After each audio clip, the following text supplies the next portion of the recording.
Light a campfire and everyone's a storyteller. Join us for some thought-provoking and beyond fireside chats. Welcome to Fireside Chats, Leave Our World a Better Place. My name is Kasia. Today I'm chatting to and Beyond Conservation Manager Les Carlisle to find out more about why conservation needs to include care of the people. Thank you for joining us once again, Les. Oh, it's a pleasure, Cass. Always a pleasure to chat to you. Fantastic to hear that. Les, let's just jump right into the topic. Most people think that conservation is just about wildlife. And yet, very often I've heard you say that ultimately conservation is about people. Can you explain that to us, please? Oh, sure, Cass. That's very easy. Firstly, it was Nelson Mandela who said that ultimately conservation is about people. And he said that at a Natal Parks Board function back in the 1990s. And the reason why he said that is the reason why and Beyond has always had care of the land, care of the wildlife, and most importantly, care of the people, is that when you look at all of the potential impacts that conservation faces, if you look at all the potential threats or negative impacts, all of them are driven by people. There are very few internal management mistakes that you can make that can affect conservation as badly as people can affect conservation. So ultimately, as Mandela said, conservation is about people. And if we don't get the people around the parks to see the relevance of the parks and to perceive a benefit from those parks, then the parks will have absolutely no future. So it's really important in a developing world context to make sure that you have this integrated approach to conservation, which includes the social dynamic around the parks, because that's going to be where the future of conservation is played out, is in that social dynamic. Well, the way that you explain it, it sounds really, really simple and almost obvious now.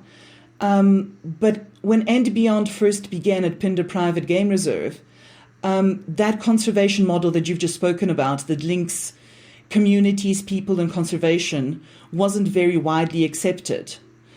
What were some of the challenges that you faced getting buy-in to that model, both from the communities that surround the reserve and from your own peers in the safari industry?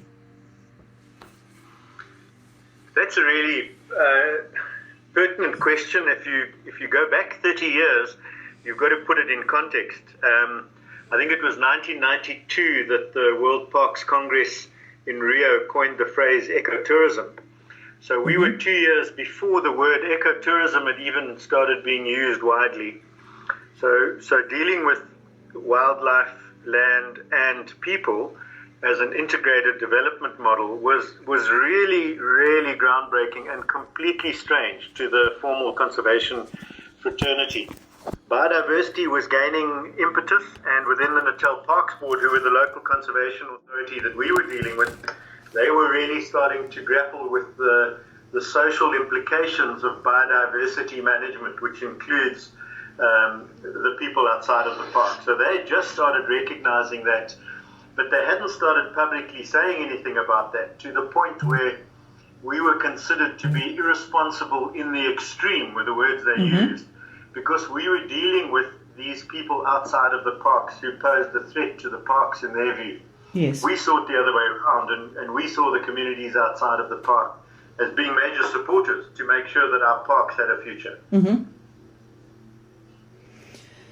Yeah, that's quite a different way of looking at it. And I think also, in the broader context, you spoke about bringing benefits to the parks bringing the benefits to the communities themselves.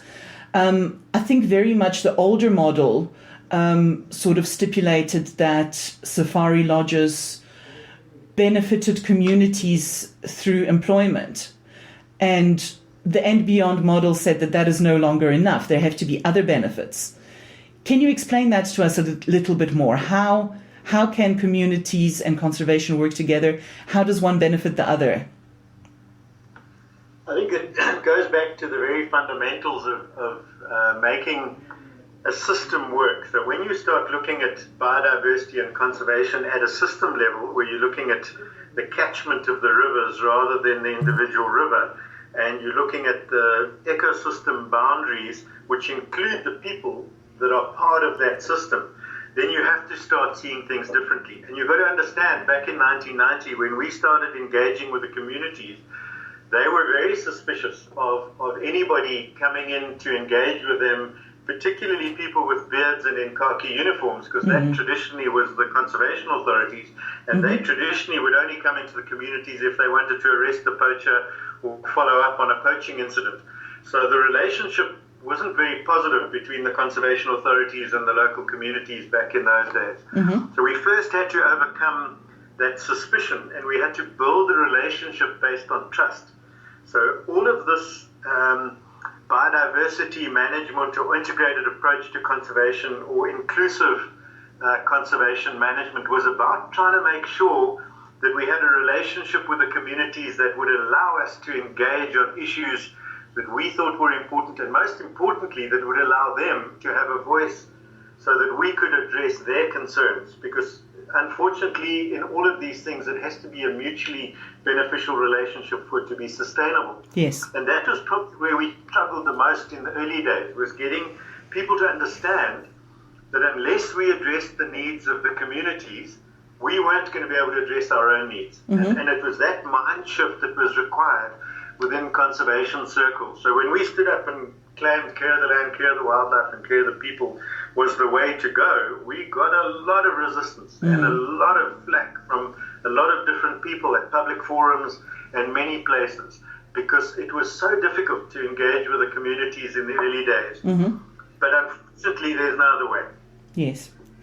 So what were some of those difficulties in terms of engaging with the communities? Obviously, there was trust that needed to be built up, and that was a process that took time. How did you go about gaining that trust and building that relationship?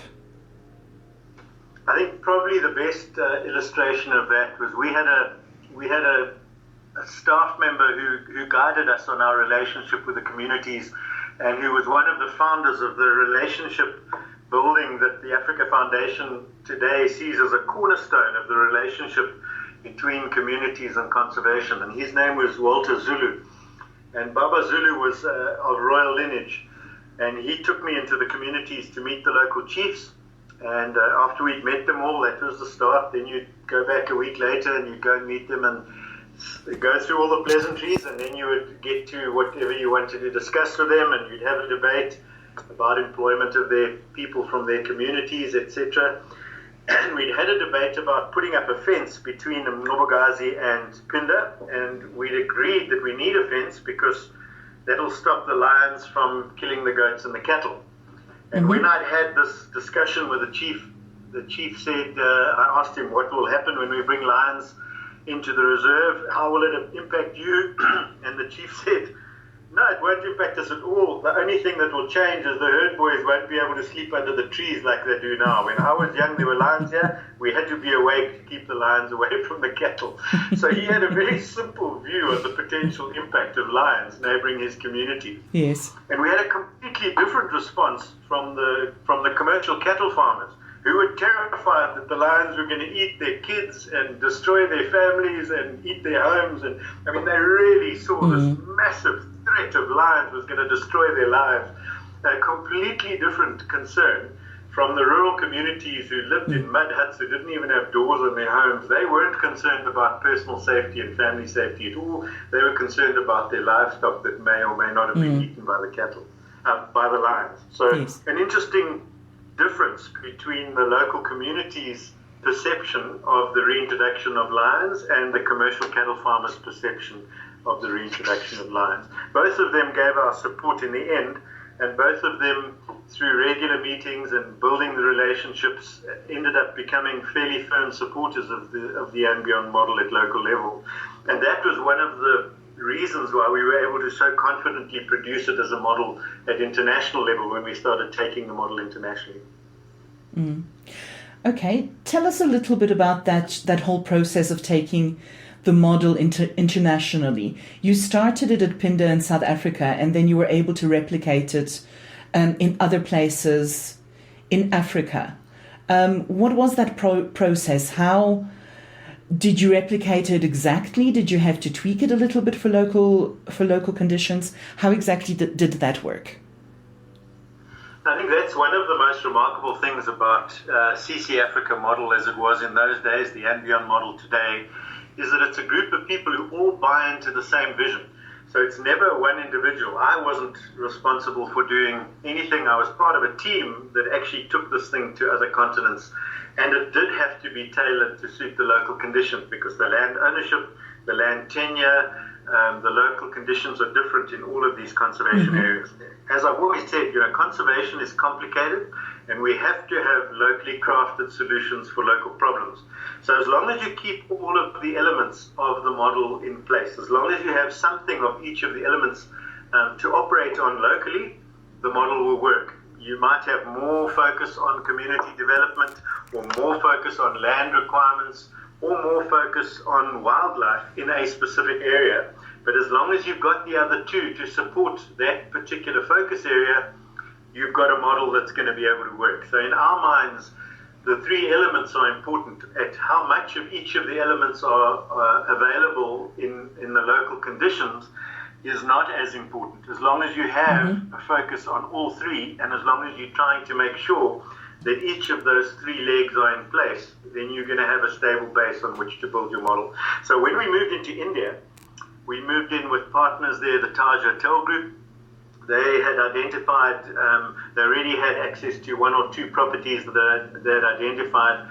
So we were able to look at how we could engage with those rural communities around the Indian parks and how we could engage with the conservation authorities inside the parks to see if there was any learnings that could be brought from our African model into the Indian conservation development space. And interestingly enough, in all three of the spheres, we were able to provide support and learnings from the African model. And in fact, we were able to take some things back to Africa. If you look at the way And Beyond serves our drinks at all of our drink stops now, one of the ways we carry the food is in the little Indian stainless steel stack containers that we keep all of our snacks in. Yes. Those were used as food carriers in India, and a really interesting way of carrying your lunchbox to work. Yes. So learnings both ways, from a practical tourism implication point of view, but also from a model point of view, in engaging with the different tribes in India, are all different, and they all have different approaches to wildlife. Some of them eat wildlife, some of them revere and worship wildlife. So obviously your approach has to be different if you have that diversity of approach to wildlife from the community. Yes. So it really is extremely important to get that buy-in from the communities. And I think maybe where one of the strength of the And Beyond model comes in is how involved the communities themselves become. Can you give us an idea of what proportion of the workforce at each And Beyond lodge comes from the surrounding communities that live directly around the lodge? Yeah, it varies from country to country and from lodge to lodge. But in Pinda's case, when we started the development, we employed all the staff from the local communities outside of the reserve. We brought in managers and trainers who would train the staff. So we'd started employing staff while we were building the lodge, and they were trained in one of the old reeded camps that existed on one of the properties that we'd bought. So we did all the training of the housekeepers and the chefs and the butlers. They were trained while serving staff members and management while we were busy building the lodge. So when the lodge opened, they'd already been through 3 or 4 months of training, and they could then step right into being able to serve guests. And remember, many of these people had never had a job before. So the trust between the communities and Beyond was a key component of the relationship. And I'll never forget, one of my early biggest lessons in trust was we were building a community had identified a school as being a requirement up in Ngobogazi. And Walter Zulu and I met with the governing body and the teachers, and we sat down to talk about the school. And Walter said to them, so what are you guys going to bring to the party? If we're going to provide the building materials, what are you going to bring? And the headmaster of the school said, we'll provide the water. Yes. And I looked at Walter, anyway, I thought, that's fine. I know that there's a very water poor area. They had very limited water in the area. And it was one of their requests for support was for us to help them provide better water reticulation. So I was concerned that they picked their weakness as part of their contribution to building a classroom. Anyway, turns out I was very concerned, and I kept saying to Walter that I want to get a tractor to bring a bowser of water so that we're not embarrassed on the day when we were going to lay the foundations. We had all the sand and stone, and the builders had dug the foundations open, and we were going to have an event to pour the foundation. And I knew they didn't have water, and I kept trying to provide water by organizing my tractor to be on standby. And Walter said, you have to trust the community. They've told you they're going to do it. Just trust them. And I struggled with that concept because I didn't want to embarrass them. Anyway, we arrived on the day to pour the concrete, and there were all the dignitaries sitting under the shade of the tree, and the foundations were dug, and the cement was mixed with stone and sand, and there was no water. And I was sitting there saying, yeah, you see. And then the school kids started singing, and they came filing in from under a tree further down, and all of them were carrying a litre of water, and they each poured a litre of water into the concrete mix, and slowly the concrete was mixed by water carried by the kids to pour the concrete in their classroom. And that was such a lesson for me in being able to trust the communities. I never believed they would ever get the water ready to be able to build their own classroom. But once they'd committed to it, they made a plan, and they did. And that's what we have to learn to do, is trust the communities to deliver their side of the development, and then your relationship builds, and it's based on something firm, which is trust. So it really is about that relationship and that commitment, and also identifying the right projects together with the communities, and identifying the projects that they're committed to and willing to work together with us on, isn't it? Yes, we don't presume to know what their needs are. All of our failed projects in the communities have been where I've seen what the need is in the community, and I've raised the money and I've delivered it, and the only effort being put in the community side has been what I've done. And I couldn't understand why the project failed, because there's a definite and observable and noticeable need for what I've done. But it's what I think they need rather than asking them what they need. So we very quickly, in the early days of the relationship with the communities, understood that we had to do needs analysis in the communities and identify what their needs were, and then keep prioritizing with them what their needs were as their needs changed. And as we delivered on one need, we would prioritize the ones below that to see if they were still in the right order. So it's about helping the communities develop themselves. And that's where the whole concept in the Africa Foundation comes from, of working with. Much easier to give somebody something than it is to help them get something that they want themselves. Absolutely. Just to get back to the idea of how many community members are involved at each lodge and in terms of employment there, do you find that involving the communities and actually giving them a stake in the success of the conservation or of the lodge itself, has that changed the attitude of the rest of the community towards conservation in general, or towards the game reserves as a whole? Again, that varies from community to community, but certainly it does have an impact. The more people you employ out of the local community, the more small businesses you create that are operating in the rural community, where the supplier or the purchaser is the lodge itself, the more the benefits from conservation flow into communities, the more relevant the conservation area is to the local economy of the local communities. The more people that are employed out of that community, that's the starting point.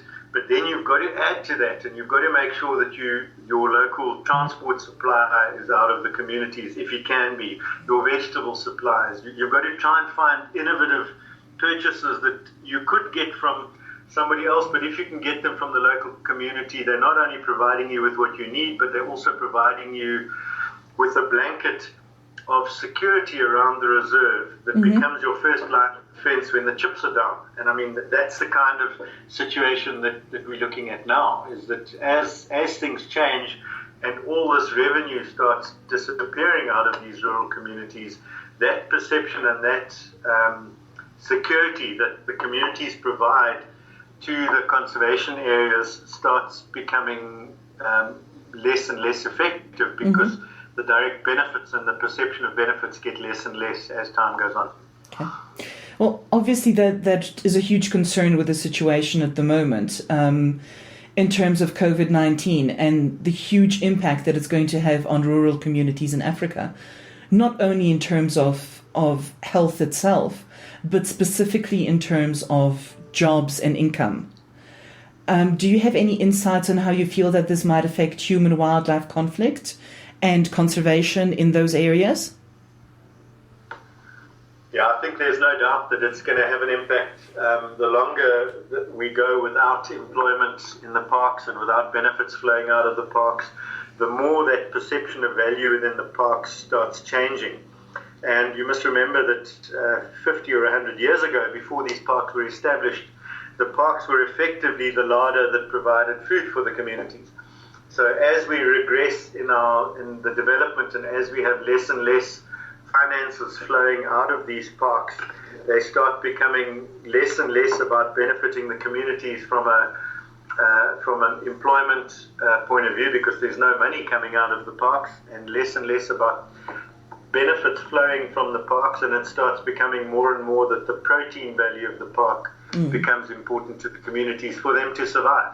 Yes. So we're going to have to put a huge amount of effort into maintaining community support so that the protein in the parks, which is effectively the prey base on which the predators are dependent, and the balance of the whole ecosystem which tourism and conservation needs, is going to be threatened as more and more people start facing starvation. And it's not about what's nice to have or what's good to have.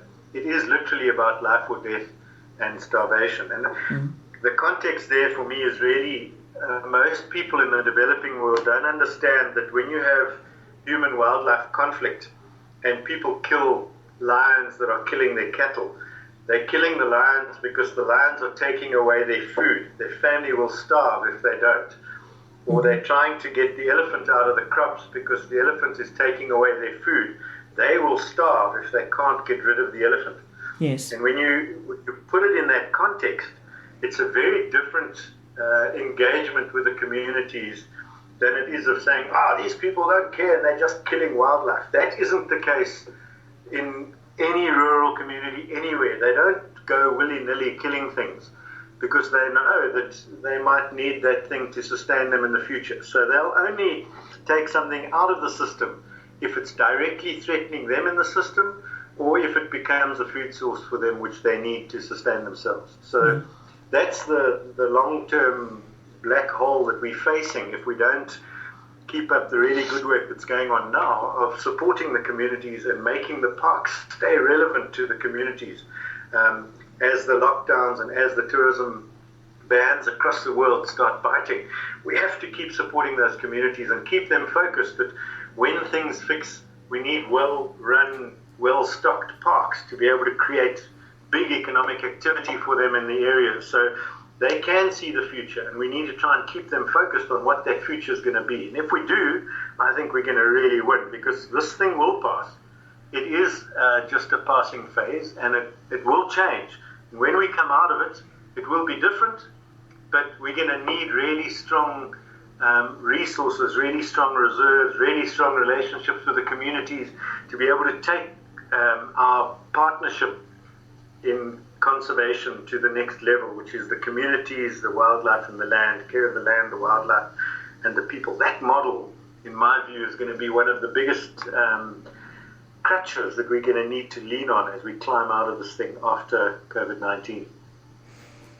Thank you, Les. That's a very strong message, but also a very, very positive outlook going ahead as we all climb out of the circumstances that we're in now and the consequences of the COVID-19 pandemic. Les, as usual, it's been an absolute pleasure talking to you and an eye-opener as well. Thank you for your time, and good to hear from you again. Thanks very much, Kat. Call me anytime. Wonderful. Thank you, Les.